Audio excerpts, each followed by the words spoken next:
side to side. Oo, kasi Tapos mag-ibig. kaso blurred to siya. Okay na. Importante Pwede. Ikaw, di ka makita.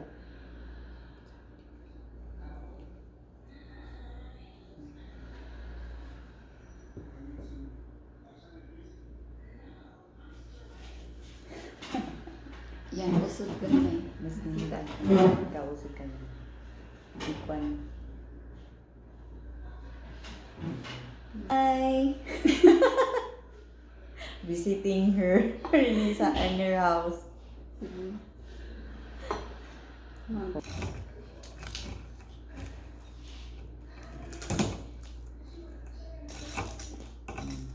Crispy, right? Mm-mm.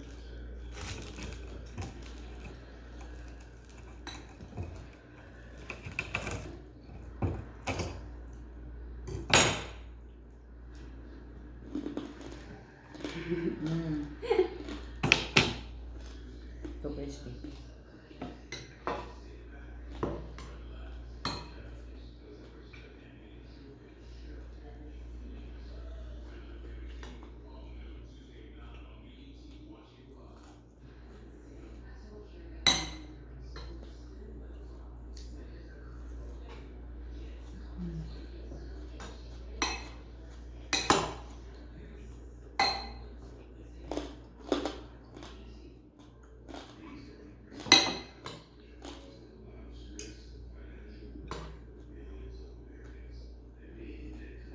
Kami nga magkinamot ba? Kaya nga. Kasi sa accommodation nakakahiya din naman magkamay. Kahit dito.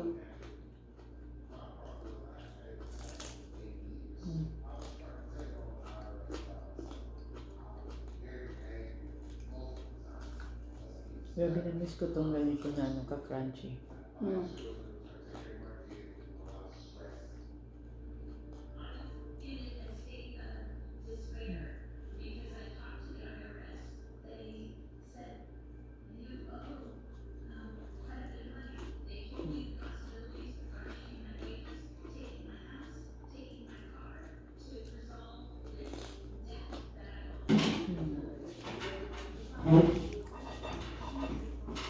Yummy, yummy. Masarap kasi libre. Crispy.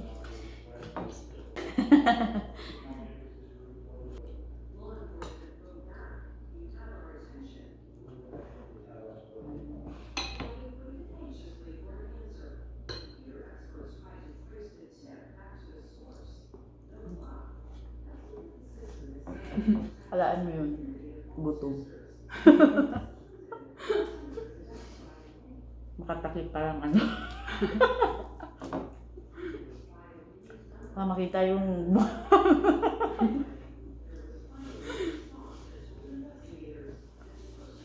kaya naman.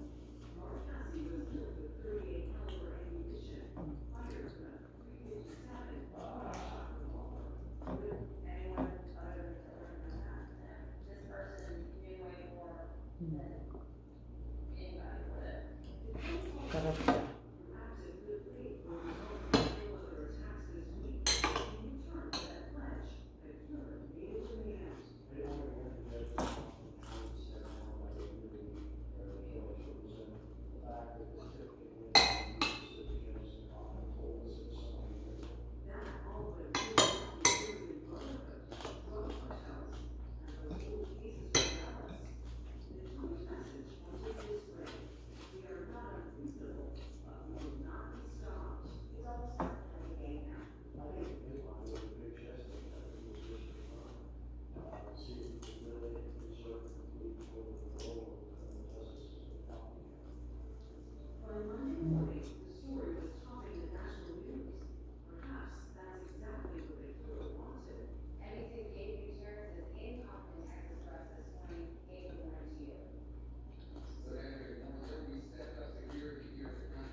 Kaya mga silingan sa ayun mga silingan din na. Yun, mga kuan sila. May nakapulo sila na. Pamilyado, mga pares na. Yeah. Yung iba. Tapos, yung iba hindi. Tapos meron din dyan, nakapag-asawa din ng Pinay. Oh. Tapos, puti yung asawa niya. May pag-iinggit no? Halo-halo. Meron din kapwa natin, pero siya, sila, isip siya. Kanya yung mga Philippine Army nag-apply pa sa US. Para US. Dito na destino. Hindi sana na. Mas malaki yung sahod dito sa US pag sa atin. Ako, Diyos ko. Kulang sa gamit. Tapos sa atin pa yung transfer mo. Kahit uniform. Shoulder ng sundalo.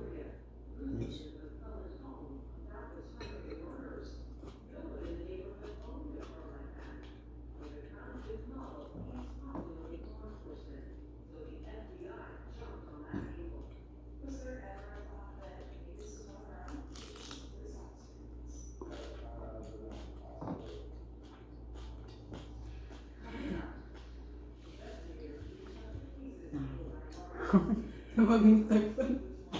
Nakakaya kasi baka makita yung gano'n kalaki yung tubo. Mas maganda ng malay mo.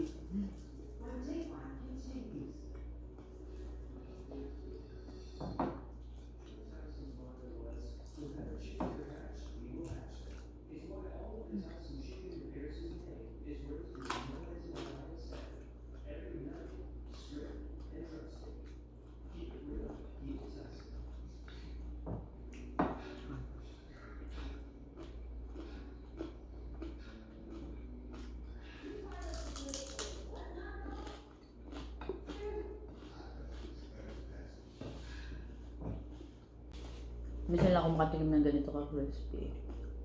Sa atin, may mantika pa, di ba? Pag kinagat mo, may mantikang lumalabas. Di, nauuyam ka na agad.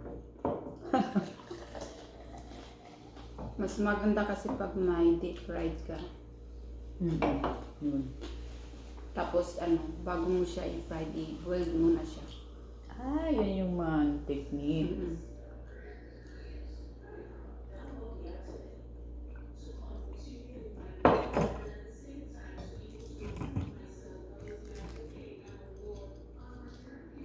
Kamayin. Kamayin ko na. Bahala kayo dyan. Huwag ng kutsilyo. Tayo lang naman. Sinabi pa. Init. Mainit pa. Mainit sa ilalim. Ako naman, ng kamay. Walang hiya-hiya. Bala sila mag-bash.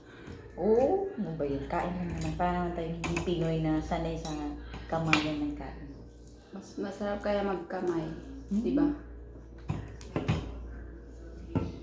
Maubos kaya natin yan. Ewan ko. Gusto. Mas maganda kung nandito ka na may mga... Kamag-anak, pinsan, ganyan. Kasi yung day off mo or yung may mga spare time ka, lalo na pag mga holiday, may mga kasama kang gumala. Ako first timer din ako dito, so walang kakina.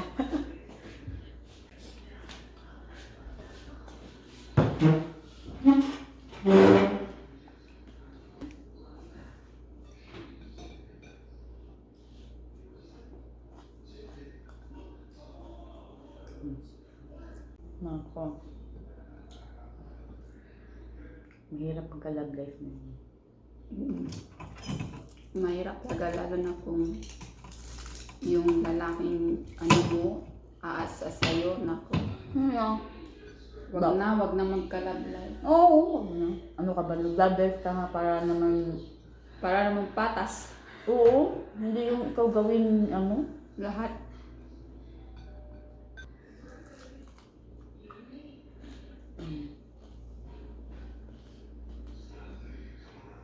Baka naman sa kakachismis natin maubos na. Feeling ko hindi yan natin maubos. Hindi, Busog na. busog na nga. Dapat, pag mga single dyan, pag nag-asawa, Dapat ka nang hanapin hanapin. niyo yung mga lalaking sila tagaluto, tagalaba lahat-lahat. Oo, advisable yun. Ako naman, di ka nag-asawa para malusyang ka. Tapos ang gawin lang natin mga babae magpaganda ganun. Para Para hindi tumingin sa iba.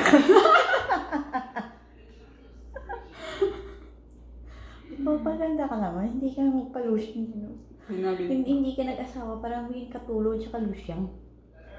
Nag-asawa ka para maging blooming. Para sabihin naman, wow, ano pala sa'yo yung pag-aasawa, tawag nito, hiyang.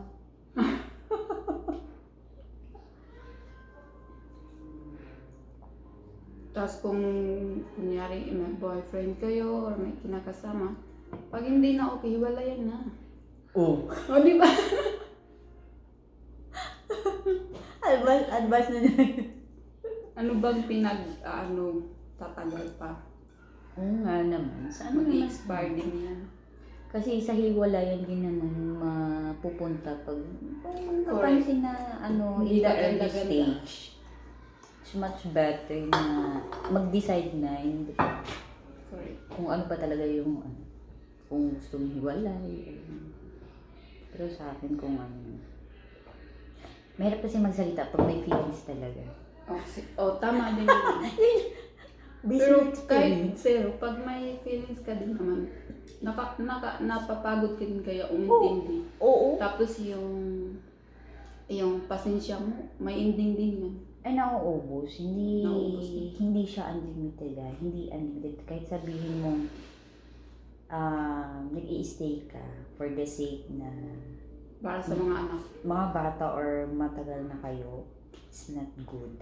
Mm. Because at the end of the day, you're the one who will be suffering. And Correct. also the kids. Correct. It's much better to decide na tapusin na in a good way na even though you're split or break up na, at least friends pa rin kayo in the end. It's Correct. much better.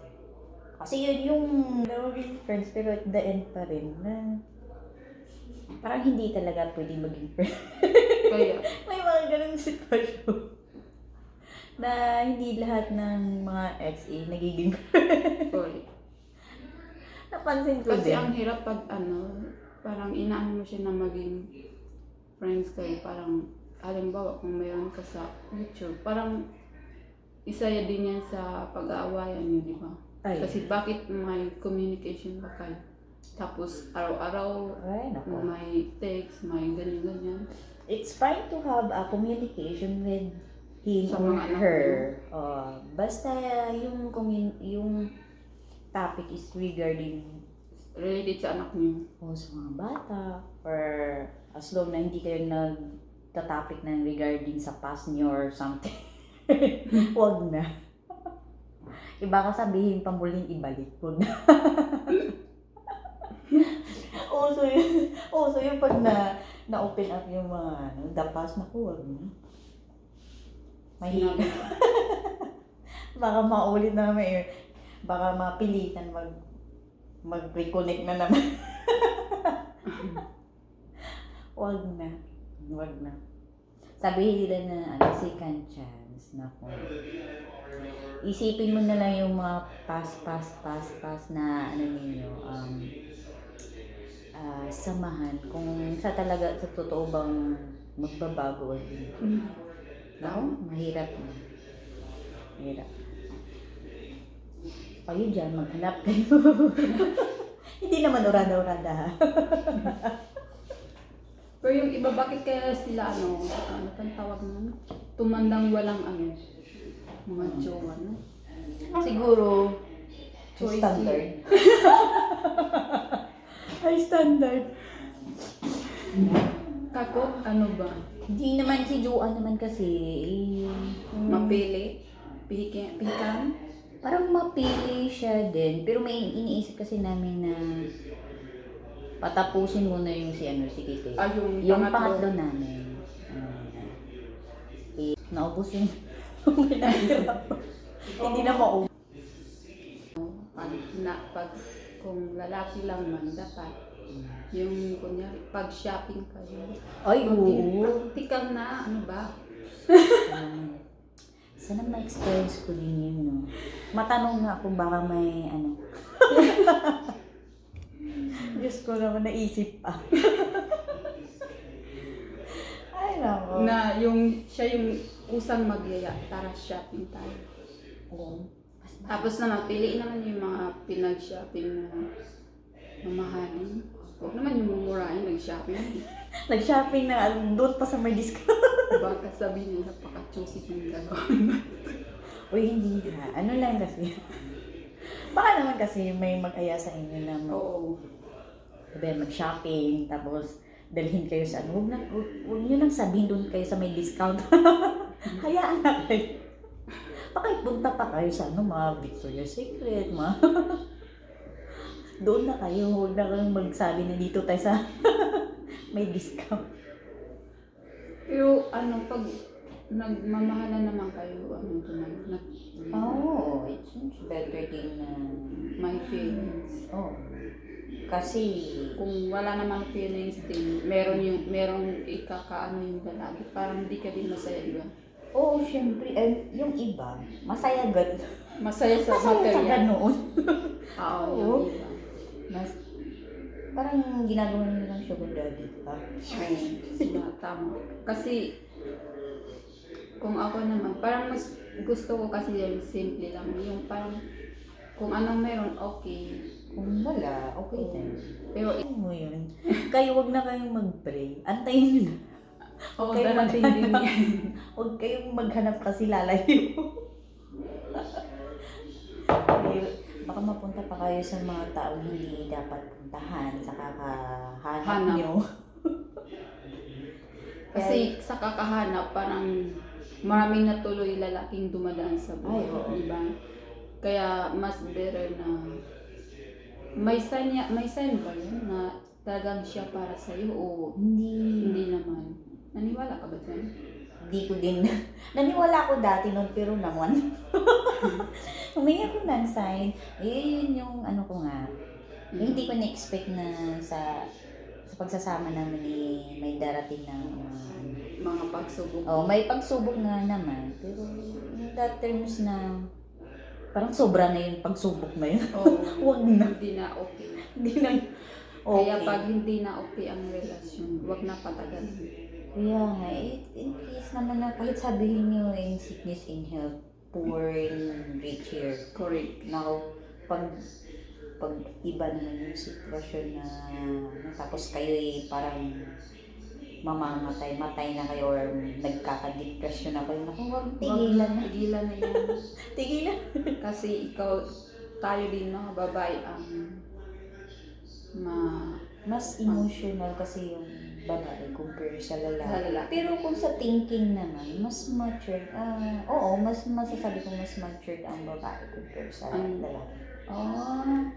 Yun yung sa tingin ko, mostly, pero may mga lalaki din naman na matured, mag-isip. Sila yung nag-aano sa babae.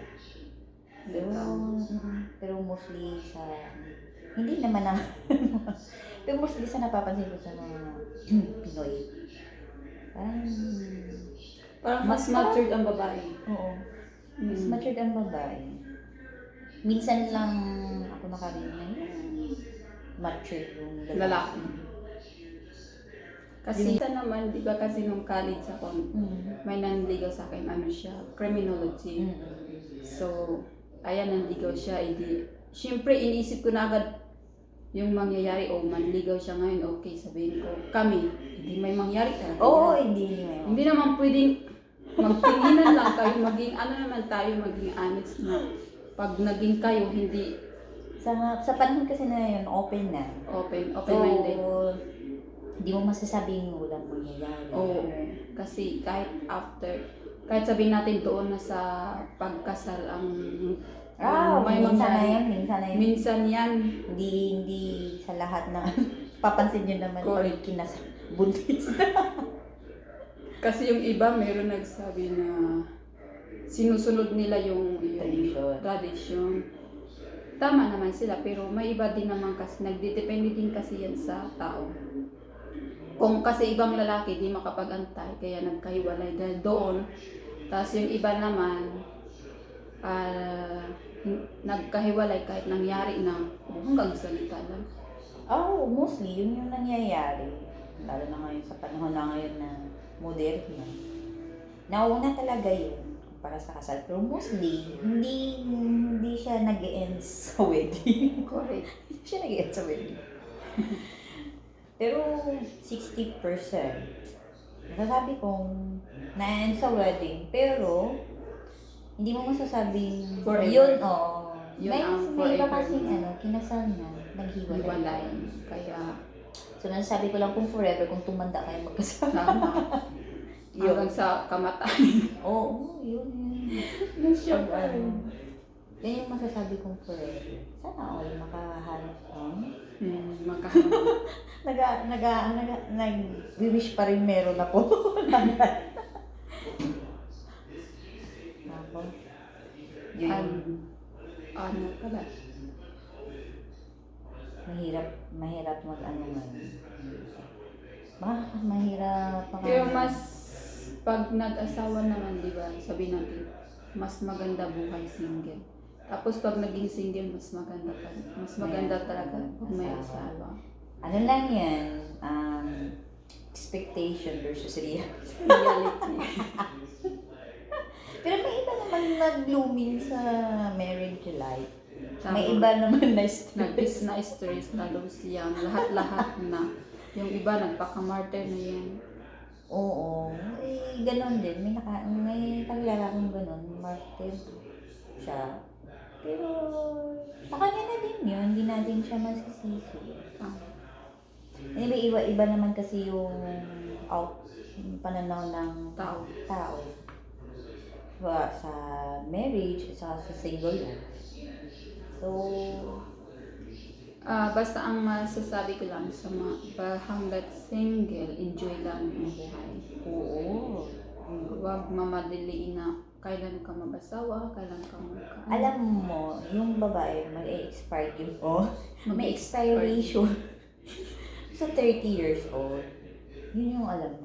30, ang sabi 40 kasi 40. may nagkakaanak ng Kasi 37. pag 30 above ka na, mahirap na magbuntis. Mabuntis. Yun. Yun nga yung wish ko na magkaanak ako. Ilang taon ka na ba? 31. Oh, matanda ka lang pala sa kanang isang taon. Yes. Ako 30. Di ba pag nakakontrata ka, kailangan tapusin yun? Oo, pero pag hindi mo tinapos, sabi ng hospital may babayaran. Na pag nag-branch ng contract, dapat may babayaran ba o wala. Wala siyang maipakita. Kaya ang ginawa ng hospital, sila nagbayad sa akin. 2 years and a half. Nabaliktad. Sila nagbayad ng extra months mo? Sila nagbayad. Lalo yun, pag ako nag-resign, kukontakin ko na lang siya. Magpababack up ako. Layo yun.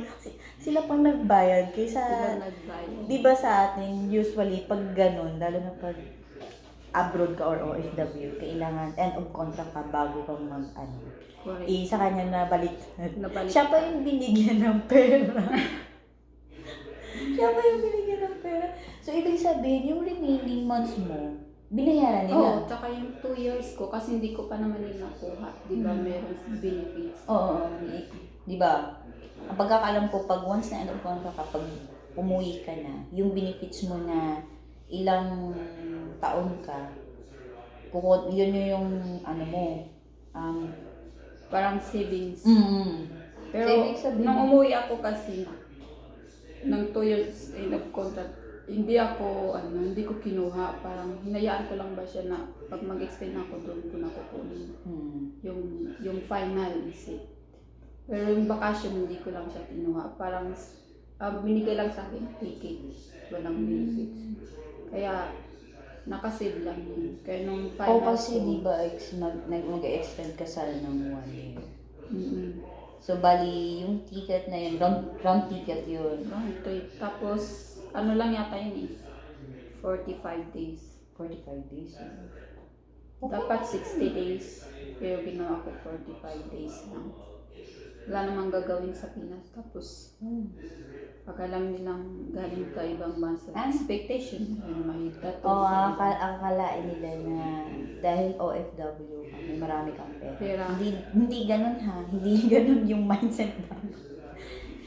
Kasi hindi depende kasi. Yun na kasi yung mindset ng mga Pilipino na pag ng ibang bansa ka, so nangunguna talaga sa isip nila. Yeah. Oh, mapera, may pera. Hindi, mapera ka kung malaki yung ano mo, yung kita, yung sahod mo. Depende yan sa depende posisyon. din naman sa posisyon, tsaka depende din naman sa tao kung marunong humawak ng pera. Kasi yung iba, maluho, Yan bili ng mga mamahaling gamit o kahit sabihin natin yung sahod nila is tataas lang ng 25,000 Philippine money, especially sa mga part ng Middle East.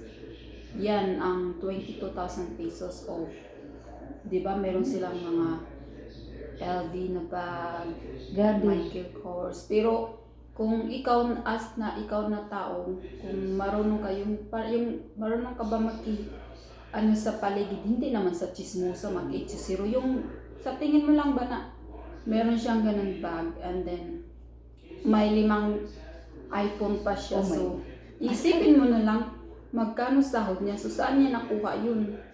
Diba? Tapos, nagpapadala siya sa Pinas ganun kalaki. Common sense na lang, diba? Kaya, di natin masisi yung ibang foreigner. Bakit?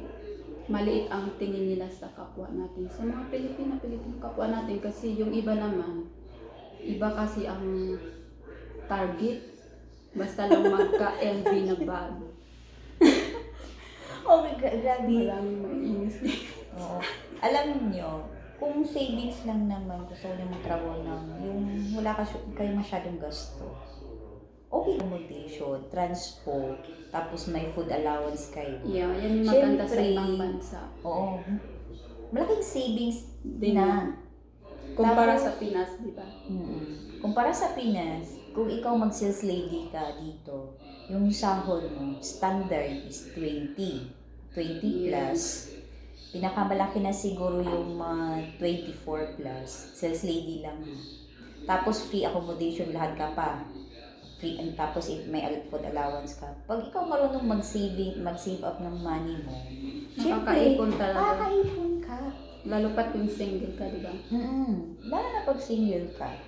Pero kung single ka naman din maloho, ay wag na. Wag na. Yung sa mga gustong mag-abroad, lalo na yung mga fresh grad, first timer, tapos gusto nyo mag-saving, ayan. Advice ko yung mas maganda yung agency talaga na hindi kayo lulukohin. At saka dapat direct company, hindi subcontract. Kasi pag subcontract, hati kayo ng agency niyan. At saka hindi mapupunta sa inyo ang mga documents niyo. Tulad ng passport. Yes. Especially passport kasi yun yung assurance nyo. O, diba? In case na may mangyayari hindi maganda. Ganyan. Kaya, ingat-ingat sa ibang mga agency dyan. Yes. Kasi merong ibang agency na ang target nila ay mga first timer and then mga recruiter. Kasi walang masyadong alam yan, mga yan. Yan ang target nila. Maraming naluloko dahil dyan. Much better kung may kakilala kayo. Kung ano na agency. Yung magandang agency. Yun. Tsaka, safe din naman siya. Huwag lang kayong gala ng gala. Huwag lang gala. Sumunod lang kayo sa patakaran ng kumpanya, di ba? Kasi, nag-ano naman yung company, parang, ano pa yun sa... Na hinahanap ka ng kumpanya ha. Baka akalain nyo hindi. May missing kayo, hahanapin kayo. Kasi sagot kayo ng company dito. Kaya ingat-ingat na lang din lalo na magtrabaho sa Middle East. Lalo na pag mga first timer. magkaintindihan tapos dinala ka na doon sa ano, naku Diyos ko. Wag naman. Kaya advice mo sa kanila dito is over. Sa atin ano yun sa atin? Parang same din. Oo. Ganun din. Maraming pasyalan pero hindi ko pa napasyal. Oo. Maraming pasyalan pero hindi ko pa napasyal. Kalahin. Sa ngayon, ano lang, adjust muna sa, ano dito. Siyempre sa trabaho. Parang naging ano siya, trabaho, bahay. Kasi kung is parang ano dito, no, time is gold. Yeah, oo. Hindi pwedeng andiyan ka lang sa bahay 24 hours nakatulog. No? Kailangan talaga bumangon, trabaho. Oo, siyempre, kailangan mo ng pera, di ba? Kaya dito time is gold. So ayan, dito na lang kami. Dito na magtatapos. Busog na busog ka. Hindi na ubos yung sa tingin. Kaya nga. The Manga Way Vlogs. Panoorin nyo next time ha. May another vlog pa siya. Hanas din also pala. Yes. Subscribe na lang po kayo for the next episode na gagawin niya. Ewan ko lang kung makakasama pa ako. Hindi ako sigurado kung makakasama kasi may mga trabaho. Yeah, minsan na lang yung day off. Correct. Once a week. Ngayon naswertihan kasi may holiday. Kaya binisita niya ako. nagka-oras. Bye-bye. See you soon.